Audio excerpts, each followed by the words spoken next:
Hey everyone, I hope that you're doing well. I hope you had a good weekend and that your Monday is off to a good start. Um, I just wanted to check in. We're halfway done with Unit 2. So yesterday, Sunday night, the reading tweets were due. So those are your comments on the readings and videos via Twitter. This week, the timeline assignment and the journal will come due. So by Wednesday, you need to have posted the ID step for the timeline assignment. And many of you have already started on that. Some of you are already finished with that. That's awesome. Again, you have until Wednesday to get that done.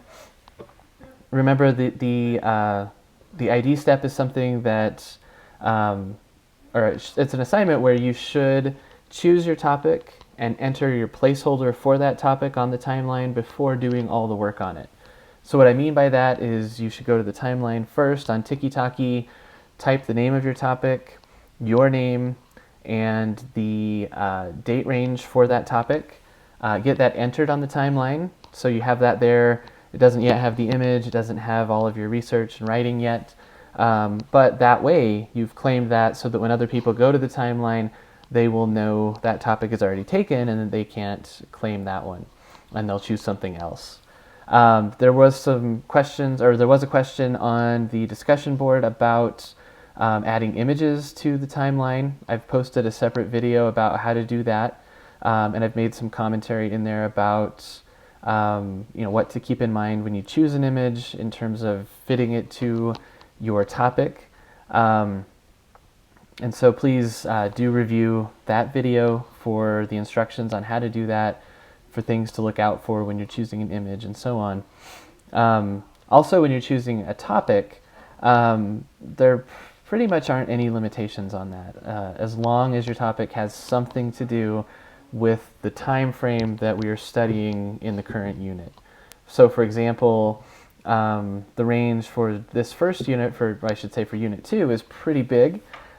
Because it covers the period up to the encounter or the conquest, and then it covers the colonial period and independence. So of course, the stuff about the colonial period, that's a whole other class. That's History 1170.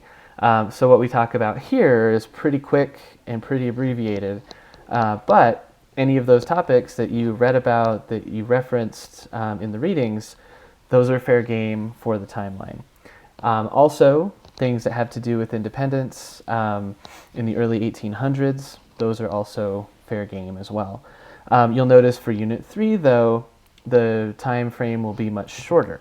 It'll be more like 1800 to 1860 or 65, given the kinds of topics that we'll be studying during Unit 3. So just kind of keep in mind, make sure that the topic you've chosen relates to that time frame. It can be super narrow, or it can be a bit broad. It could be a theme, like Creole independence, or I did, as my example, colonial transculturation, which runs as a theme throughout all of Latin American history in some way, shape, or form. Again, it just depends on how you want to approach those things. Also, remember that in your ID step, when you write about whatever topic you've chosen, you need to explain how that topic helps us to address the unit's guiding question.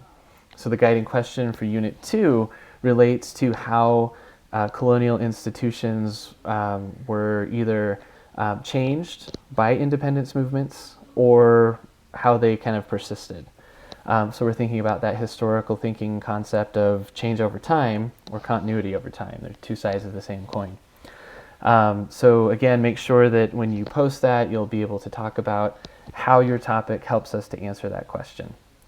Hopefully that all makes sense. Do remember that I always accept late work without any penalty. All of the due dates are there because they help us to make sure that we get everything done within the confines that we have of this semester. The one exception that I can't break in terms of late work is the final date for the semester in late April, when everything's due. I can't give you any longer than that. But up until then, again, make sure that you're staying on track, but if you get off track a little bit, don't sweat it. You can catch up and make up those things. All right, hopefully that's helpful. I wanted to remind you as well about the first Latin American Studies speaker event on Wednesday. That's at 3 o'clock via Zoom. I'll post a reminder link, or I'll post the link to the information, I should say, below this video. And I hope that things are going well. As always, let me know if you have questions or if you need any help, and I'll talk to you soon.